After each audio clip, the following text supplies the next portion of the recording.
আপনারা যারা নিজেদের মূল্যবান সময় ব্যয় করে এখানে এসে বসেছেন, কিন্তু কেন এসেছেন? কে বলতে পারবেন দেখি? হাত তোলেন।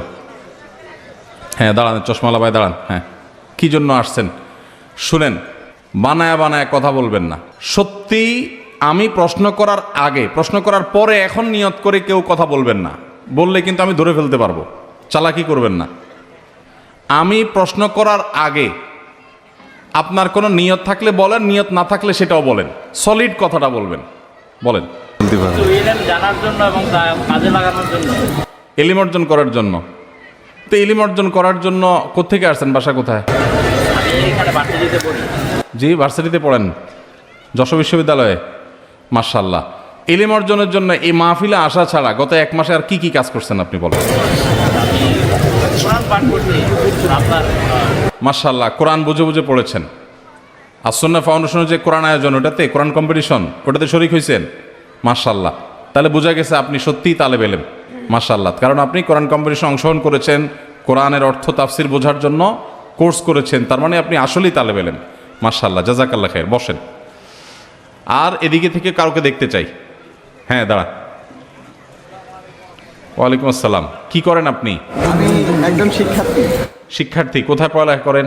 আমি চৌরনগাড়ি মাধ্যমিক বিদ্যালয়ে পড়াশোনা করি। মাশাআল্লাহ। আপনি কেন আসছেন মাহফিলে? সত্যি সত্যি এবং সলিড কথাটা বলবেন। তোর আপনার কাছে একটা কথা জানাইতে আসছি। আমার কাছ থেকে কথা জানার জন্য আসছেন? আপনাকে একটা কথা জানাইতে আসছি। আমার জানাইতে আসছেন? এই চান্সে বলতে চাচ্ছেন? তা আপনি কিভাবে বুঝলেন যে এই চান্স আপনি পাবেন? আমি কি বলতেছি, আপনি যে চান্স পাবেন এটা কিভাবে জানছেন? মানে আজকে হুজুর প্রশ্ন উত্তর পর্ব ছিল। প্রশ্ন লিখে দিছেন? তাইলে তো কাহিনী শেষ, তাইলে আর কথা বলা যাবে না। প্রশ্ন লিখে দিলে আপনার দায়িত্ব শেষ। এবার আপনি বসেন। তাইলে ভাইয়ের উদ্দেশ্য বোঝা গেল, উনি একটা প্রশ্নের উত্তর জানার জন্য আনছেন। সে প্রশ্নটা লিখে দিয়েছেন, উদ্দেশ্য পরিষ্কার, এবং উনি উত্তর সঠিক দিয়েছেন। ধন্যবাদ আপনাকে, সত্য কথা বলেছেন। বলেন, আর কার কি মতলব আছে? হ্যাঁ, ওই ভাই একটু হাত তোল, দাঁড়ান। হ্যাঁ, ওয়ালাইকুম আসসালাম। মাদ্রাসার ছাত্র আপনি? হ্যাঁ, মাদ্রাসার শিক্ষক। জি বলেন, কি আপনি কি জন্য আসছেন?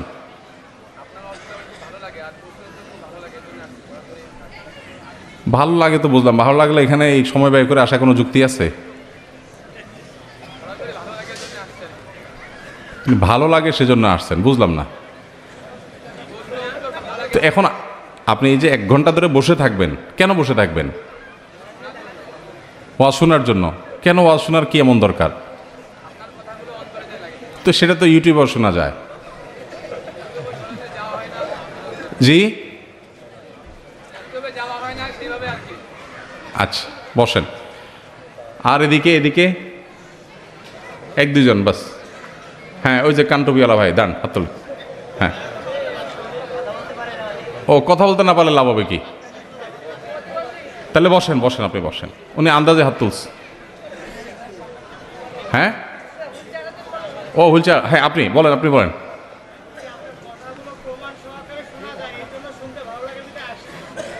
মাশাআল্লাহ। ভাইরাল হুজুর দেখতে আসছেন কে কে? হাত তোলেন।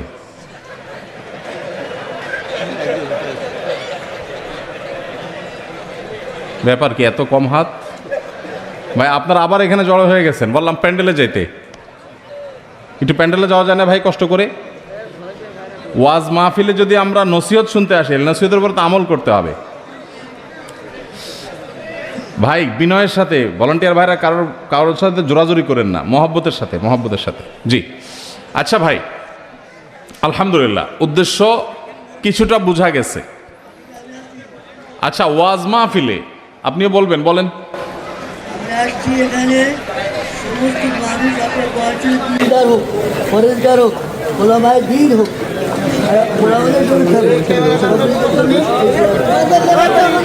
আচ্ছা, আমরা ভাই আওয়াজ না করি, আওয়াজ না করি, আওয়াজ না করি, চুপচাপ থাকি। জি ভাই, আমাদের শুরুতে আগে উদ্দেশ্য ঠিক করতে হবে, কেন আসছি। ওয়াজ মাহফিলের বিপুল পরিমাণ লোক সমাগম হয়, তারপরও এই ফিল্ডে দাওয়াতি কাজ আমি সংকোচন করে আসছি। কেন? এর একটা কারণ এটা আমাদের কালচার এবং সংস্কৃতির অংশ, এর প্রয়োজন আছে। কিন্তু এখান থেকে আসলে কোরআন এবং হাদিসের জ্ঞান অর্জন করা সলিড উদ্দেশ্য নিয়ে খুব কম মানুষ আসে, এটা হলো বাস্তবতা। এই যে আমার আগে হযরত মাওলানা হাফেজ জাহিদুল ইসলাম সাহেব আলাপ করছিলেন, আপনারা সবাই তখন বিশৃঙ্খলা করছিলেন, এটা আপনাদের আবেগের কারণে। কিন্তু এই যে আবেগ, এই আবেগটা যদি ইসলামী শিষ্টাচার এবং আদবের গণ্ডি ছাড়িয়ে চলে যায়, তাহলে এই আবেগের কোনো মূল্য নাই, বরং এটার কারণে আল্লাহর রেজামন্দির পরিবর্তে আল্লাহর অসন্তুষ্টির কারণ হতে পারে। আমরা এটুকু পর্যন্ত লক্ষ্য করছি না। একটা মাদ্রাসা সারা বছর শেষে একটা মাহফিল করে, এই মাহফিলে মাদ্রাসার বার্ষিক আয় ব্যয়ের হিসাবটা শোনায়। এটুকু পর্যন্ত শোনার যদি ধৈর্য না থাকে, তাহলে ওয়াজ মাহফিল থেকে কি শিখবেন? এ ভাই উঠছেন কেন উনি? আর একবারও যেন উঠতে আপনারা না দেখি। ওনারা বান্ধেন তো নিচে পায়ার সাথে। আপনি আর উঠেন না ভাই, আপনি বেশি উঠতেছেন। বসে যান, বসে যান ভাই। বাঁধতে সত্যি সত্যি বলে না, মজা করছি, আপনি রাগ করেন না আবার। জি হ্যাঁ, আরে সর্বনাশ।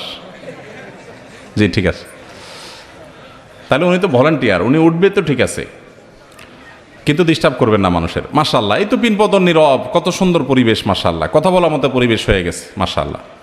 কিন্তু ভাই, একটা মাদ্রাসার মাহফিল, মাদ্রাসার বাচ্চাদের জন্য, আমি তো হাফেজ জাহিদুল ইসলাম ভাই, আমরা একই সাথে পড়াশোনা করেছি, আমার সহপাঠী। কোনো কোনো পরীক্ষা ভাই রোল নম্বর 1 হইতো, আমার 2 হইতো, এরকম কম্পিটিশন হতো। একজন ভালো আলেম, এলাকার কৃতি সন্তান। তো ভাইয়ের সাথে করা ওয়াদা ছিল, হজের সফরে বা আগে কখনো ওয়াদা করেছি, সে কত আগে ওয়াদা করেছি আমার মনেও নাই, ওই ওয়াদা রক্ষা করার জন্য আমি আসছি। এছাড়া গতানুগতিক মাহফিলের ফিল্ডে আপনারা জানেন আমার যাওয়া হয় না, ঢাকাতেই মাহফিল করা হয় না, বড় বড় মাদ্রাসাগুলোতেই যাওয়া হয় না, সুযোগ হয় না। যেহেতু ভাইয়ের সাথে জোবান দিয়ে ফেলছি, এই ওয়াদা রক্ষার মাহফিল আরও আছে কয়েকটা, 2-3টা মাহফিল আছে সারা বছর, বাস এই 2-4টা মাহফিল সব কখনো কারোর সাথে ওয়াদা করে ফেলছি, সেটা পুরা করতেছি। এর বাইরে কোনো নতুন মাহফিল আমরা একান্ত নিরুপায় না হলে নিচ্ছি না, নেই না। তো আমি যেটা বলছিলাম যে মাদ্রাসার আয় ব্যয়ের হিসাবটুকু পর্যন্ত শোনার ধৈর্য যদি আপনাদের না থাকে, তাহলে আদ্দিনের মাহফিলে আমি যে সূরা হুজরাত এর উপরে কথা বলেছিলাম, আল্লাহ সুবহানাহু ওয়া তাআলা যে আমাদের আদব, লেহাজ, শিষ্টাচার শিখাইছেন সূরা হুজরাতে, লা তুকাদ্দিমু বাইনা ইয়াদাইল্লাহি ওয়া রাসূলিহি, আল্লাহ এবং তার রাসূলের সামনে আগ বেড়ে কোনো কিছু করতে আল্লাহ নিষেধ করেছেন। তাহলে আলেমরা যখন কোনো কিছু করেন, মুরব্বীরা যখন কোনো কিছু করেন, তখন তাদের উপরে আগ বেড়ে থামেন থামেন, বসেন বসেন বলা খুব আদবের কাজ না বেআদবের কাজ? তাহলে কাজটা কি ভালো হয়েছে না খারাপ হয়েছে? তবে আপনাদেরকে একচেটিয়া দোষ দেব না আমি। এই মাহফিলে আলহামদুলিল্লাহ সেরকম কিছু হয় না। বহু মাহফিলে আছে বক্তারে বসায় রাখা রাজনৈতিক নেতারা তাদের খিস্তি খেউ আওড়ায়, সেগুলো বিরক্তির কারণ হয়। সেগুলো হইচই করে পাবলিক বসায় দেয়, সেটা উচিত কাজ করে। রাজনীতি অন্য জায়গায় করার জায়গা নাই। মাহফিল আয়সা লম্বা একটা টুপি মাথায় দিয়ে আয়সা আসসালামু আলাইকুম, এই রাজনীতি আপনারা দেখছেন না দেখেন নাই? তো এই রাজনীতির নামে, ধর্মের নামে লেবাস লাগায় আয়সা রাজনীতির নাটক করা, এগুলো ওয়াজ মাহফিলে অনেক সময় বিরক্তির কারণ হয় মানুষের। সেটার জন্য হইচই করলে সেটা ঠিক ছিল, কিন্তু ওলামা একরাম কথা বলতেছেন যে মাদ্রাসার বাচ্চাদের আয়োজনে মাহফিল, সে বাচ্চাদের হিসাব নিকাশ দেওয়া হচ্ছে, এই টাইমটাকু পর্যন্ত আমাদের যদি ধৈর্য না কুলায়, তাহলে মাহফিল থেকে কি শিখলাম? তাহলে এখন থেকে শেখার নিয়তে শুনবো তো ইনশাআল্লাহ, আমলের নিয়তে শুনবো তো ইনশাআল্লাহ। আপনারা কি মনে কষ্ট পাইছেন আবার? জাযাকুমুল্লাহ খায়ের। আদব অনেক গুরুত্বপূর্ণ বিষয় ভাই, অনেক গুরুত্বপূর্ণ বিষয়। ইমানদারের জন্য আদব জরুরি, কিন্তু আজকাল আমাদের আদব নাই। অনেকের আমল আছে কিন্তু আদব নাই। আল্লাহ আমাদেরকে আদব, লেহাজ এগুলা মেনটেন করে চলার তৌফিক দান করুন।